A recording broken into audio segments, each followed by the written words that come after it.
In business, do you think more with your left brain or your right brain?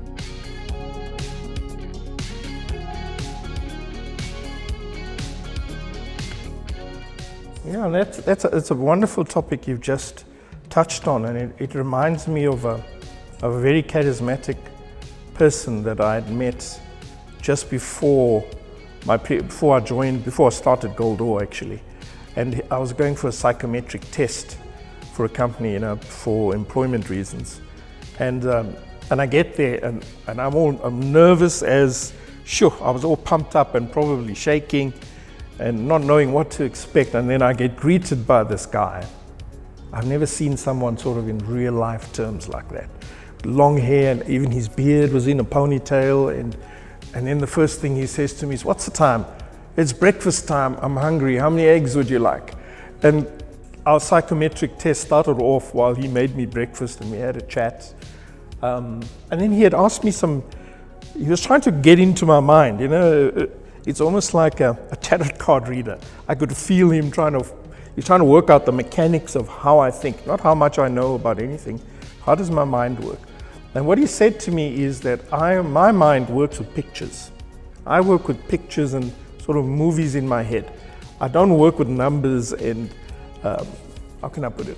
So even if he read out 10 numbers to me and said, "This is what they are, not 1, 2, 3, 4, 5, 6, 7, 8, 9, 10, all different numbers." Quickly, and he said, "Read it back to me." And I could go all the way up to 20 numbers. And he said to me, "But how are you doing that? Because you can't be remembering it."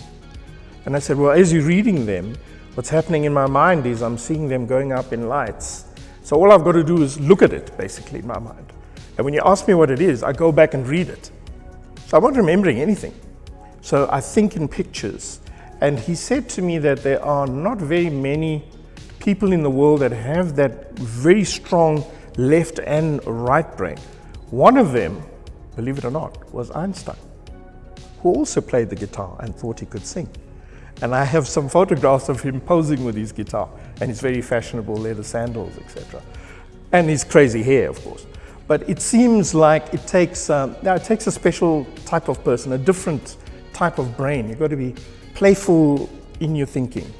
And and if you can be playful and creative with science, then wow, then you will have Goldor and the MACH reactor. And you're going to have something that nobody else has. Because everybody else is just when you're a knowledge person, you study. So people are going to study the MACH and try to copy it, right? I don't study anybody's reactor to come to the MACH. It comes from inside, it comes from my own intuition. And those where the differences lie.